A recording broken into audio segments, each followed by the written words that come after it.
রায়তি দলিল বা পাট্টা দলিল কি? আপনার জমির দলিলে যদি পাট্টা বা রায়তি লেখা থাকে, তাহলে কি আপনি জমির প্রকৃত মালিক, নাকি এর পেছনে আছে অন্য কোনো আইনি বিষয়? চলুন জেনে নেওয়া যাক। আসসালামু আলাইকুম। আজ আমরা আলোচনা করব রায়তি দলিল বা পাট্টা দলিল সম্পর্কে, যা নিয়ে অনেকের মধ্যে ভুল ধারণা রয়েছে। অনেকে মনে করেন পাট্টা দলিল মানে সাধারণ ক্রয়কৃত জমির দলিল, কিন্তু বাস্তবতা কিছুটা ভিন্ন। পাট্টা হলো সরকার বা জমির মালিক কর্তৃক কোনো ব্যক্তি বা পরিবারকে নির্দিষ্ট শর্তে জমি ভূদখল বা ব্যবহারের জন্য প্রদান করা দলিল। আর যে ব্যক্তি এই জমি পায় তাকে বলা হয় রায়ত।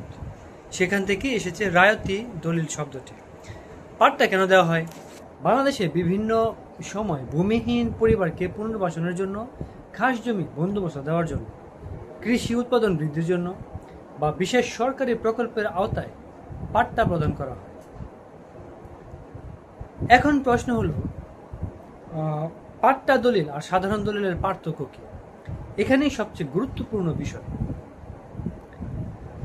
আপনি যখন সাধারণ দলিলের মাধ্যমে জমি ক্রয় করেন, তখন বিক্রেতার মালিকানা থেকে আপনার মালিকানা সৃষ্টি হয়।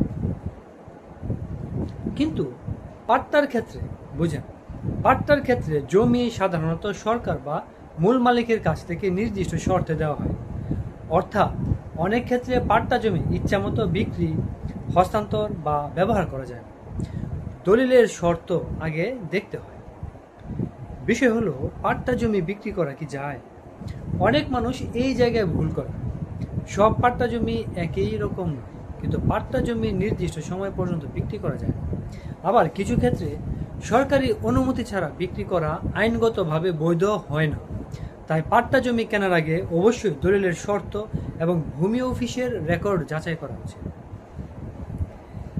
কিন্তু প্রশ্ন হলো, পাট্টা জমি নিয়ে বিরোধ কেন হয়? কারণ অনেক ক্রেতা জমি কিনে পরে জানতে পারেন জমিটি খাস জমি ছিল, পাট্টার শর্ত ভঙ্গ হয়েছে, অথবা হস্তান্তরের বৈধ অনুমতি ছিল না। ফলে মামলা মোকদ্দমা শুরু হয়।